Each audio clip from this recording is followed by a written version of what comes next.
separation of substances. And in my previous class, I have explained about the different separation techniques. Now, today we will discuss about the different type of solution, what is solute, what is solvent, like that. Okay.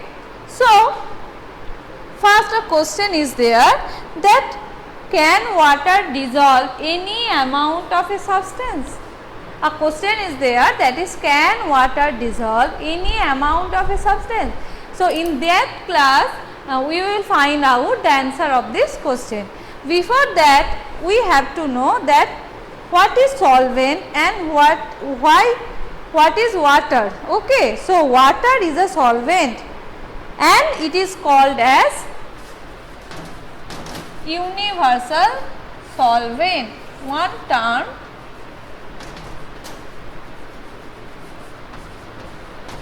you are going to know, that is universal solvent.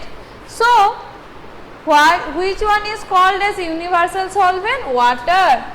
Water is considered as universal solvent. Why it is considered as universal substance? Because water can dissolve many kind of substances. So, water can dissolve many kind of substances. So, water can dissolve many kind of substances. That's why water is called as universal substance. I am repeating, water can dissolve many kind of substances. That's why water is called as universal solvent. So, with that, now you have got it that what is solvent? Solvent means in which that can dissolve many kind of substances in it. Inside the solvents, many kind of substances can be dissolved. That is called as solvent, and water is called as universal solvent. Okay. After that, we will get two terms, that is soluble in water or insoluble in water. Soluble in water and another term is insoluble in water. So, what is the meaning of soluble in water? When any substance can dissolve in water, it is called as, page number is 42. When a substance can be dissolved in the water, it is called as soluble in water. But when a substance cannot be dissolved in water, it is called as insoluble in water. Okay.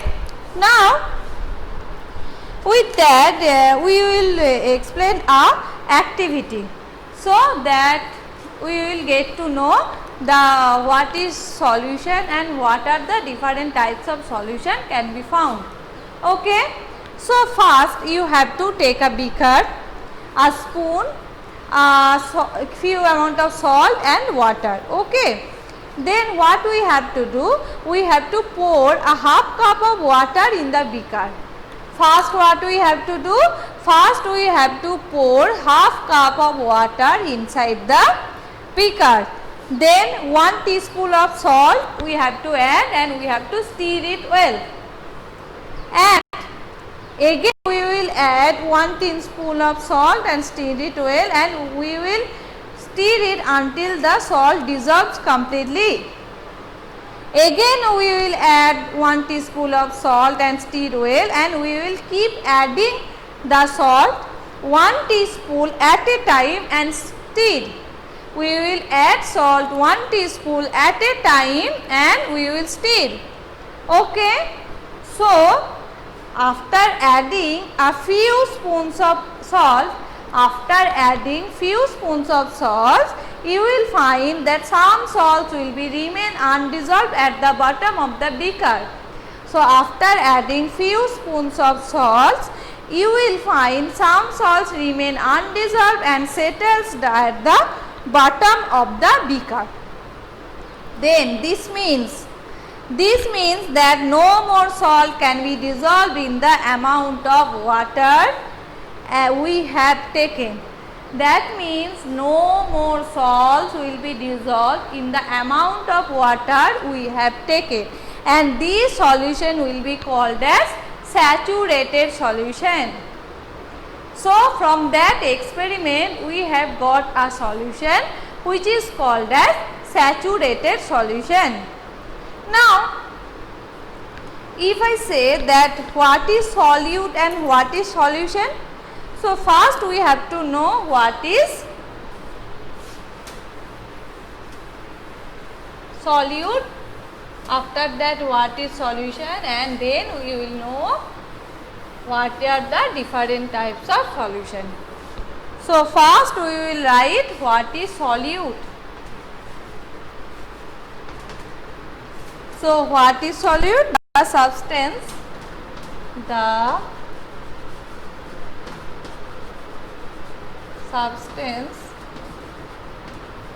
which is dissolved in water or any other solvent is called solute. So I am repeating what is solute. Yes, you have to write this. So what is solute? The substance which is dissolved in water or any other solvent is called solute.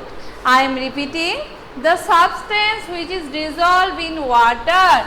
So water is the solvent, and inside that water that substances which are dissolved is called solute. That means in that previous activity I have explained that we have to add salt in the water. That means salt is the solute or sugar is the solute and solvent is the water.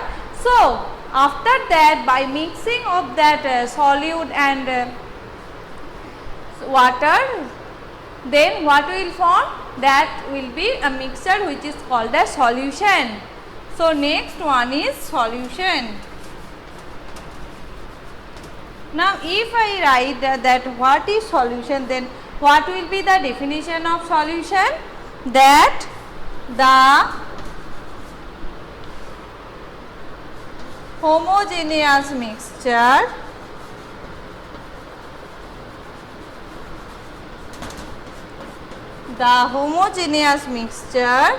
of water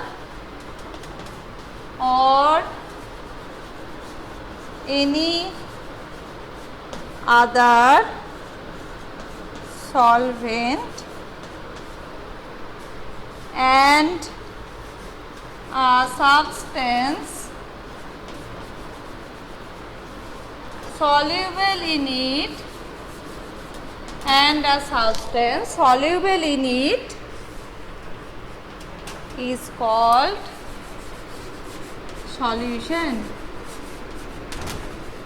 So I am repeating what is solution. The homogeneous mixture of water or any other solvent and the substance soluble in it is called solution. Yes. So I am repeating, the homogeneous mixture of water or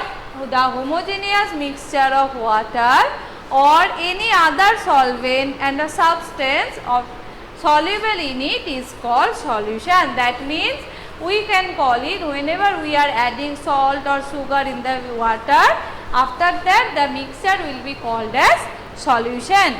Clear? And these solution can be of mainly two types. So what are these two types? Now we will know that one.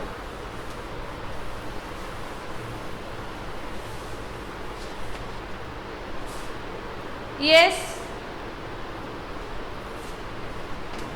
So solution is a saturated solution or unsaturated solution.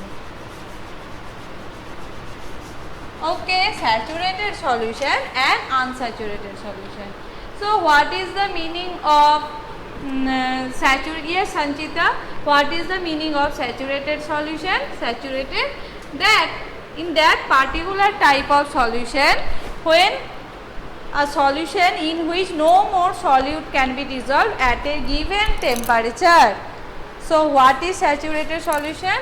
A solution in which no more solute can be added at a given temperature.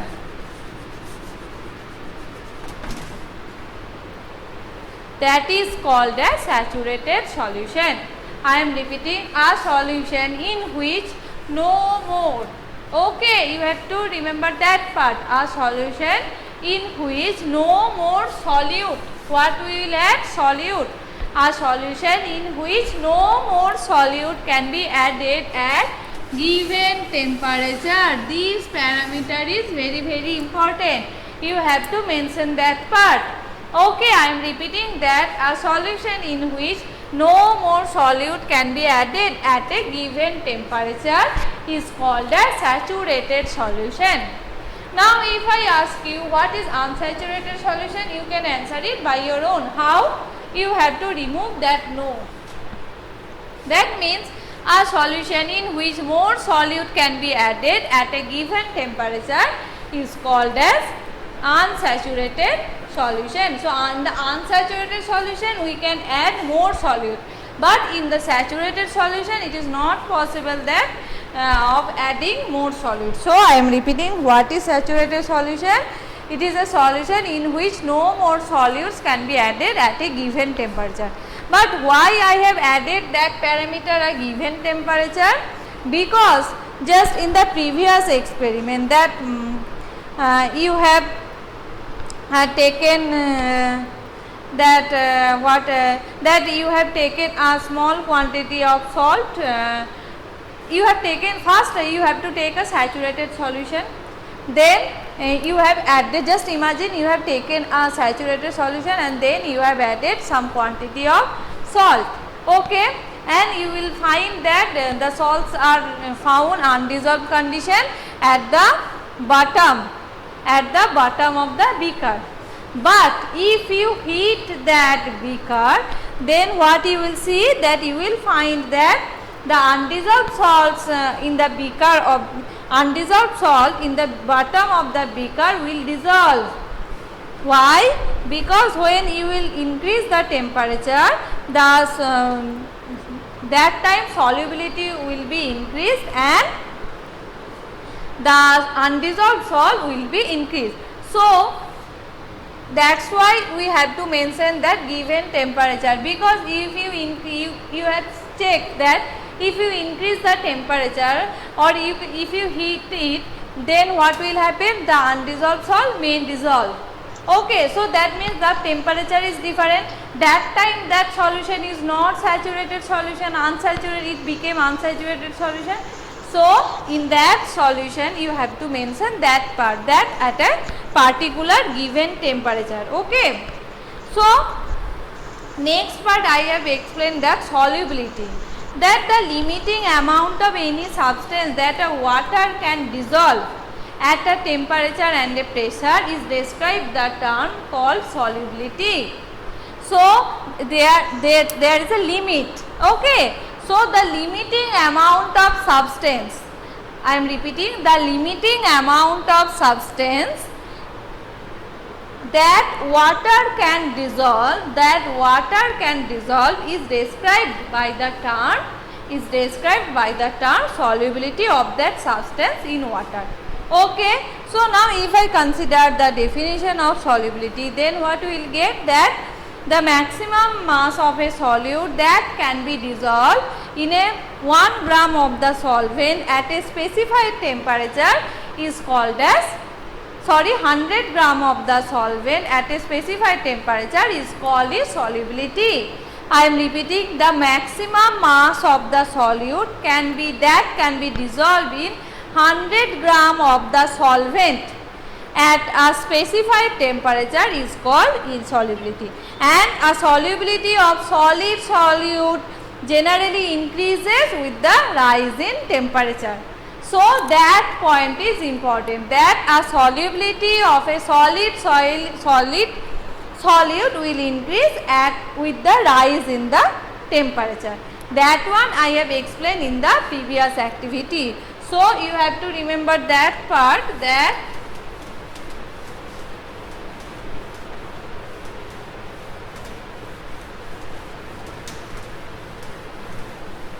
line you have to repeat, that solubility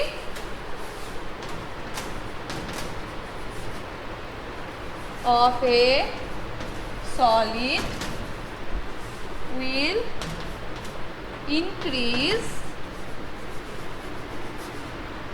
with the rise in the temperature. Okay, so I am repeating, the solubility of a solute, the solubility of a solute generally increases with the rise in temperature, or you can write it generally increases with the rise in temperature. That's why when we have heated, we have provided the more temperature, then the salts has been dissolved. More solute can be added in the, Sanchita, I didn't get what was the question of yours. So solubility of a solute can be increased like that. Okay, now you know that the solubility of common salt, example is common salt, so we can say that the solubility of a common salt will, the solubility of common salt increases with a rise in temperature. Increases with rise in temperature. Okay, so that is the example of that one. That I request all the classmates, everyone switch off your microphone.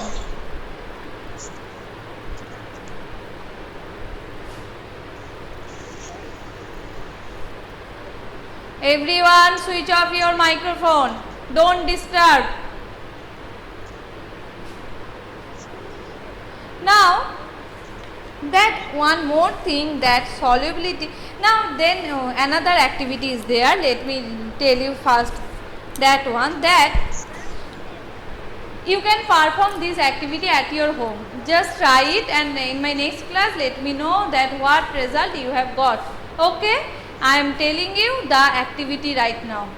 So first what you have to do, you have to take 2 glasses and pour half a cup of water in each of them. So I am repeating what you have to do first. You have to take 2 glasses and you have to pour half a cup of water in each of the glass. Okay, and then you have to add a teaspoon of water in a teaspoon of salt in one glass and stir till the salt dissolves. First what you have to do, you have to take 2 glass and you have to pour half a cup of water in each of them, and then in one glass you have to add 1 teaspoon of salt and you have to stir it until it dissolves, and you have to go on adding salt, and you have to remember that you have to add 1 teaspoon at a time, 1 teaspoon at a time till the solution saturates. Okay, you have to add the salt until it saturates. So after that, when it will become a saturated solution, you will find it how, because after that the salt will not be dissolved, it will settle down. So you have to make a saturated solution like that. Then you have to record the number of spoons of salts that dissolve in the water. then you have to make a table and you have to record the number of spoons of salt that dissolves in water. That is the one condition. Another glass is left, and what you have to do, repeat the same activity with other substances that are soluble in water. You have to repeat the same activity in the other glass with the another substances that are soluble in water. Like you can take sugar. You can take sugar, and you had after that you have to record the number of the teaspoon that are dissolved in the water. Okay. So after that you will get the number of spoons of substance that dissolve in water will be different. So now here is a conclusion. You will get that sugar dissolves in water more than common salts. So first you have to perform the experiment activity at your home, and in my next class you will tell me that what result you have got. Okay. So the conclusion will be like that the sugar dissolves in water more than common salts. So what you will find, sugar dissolves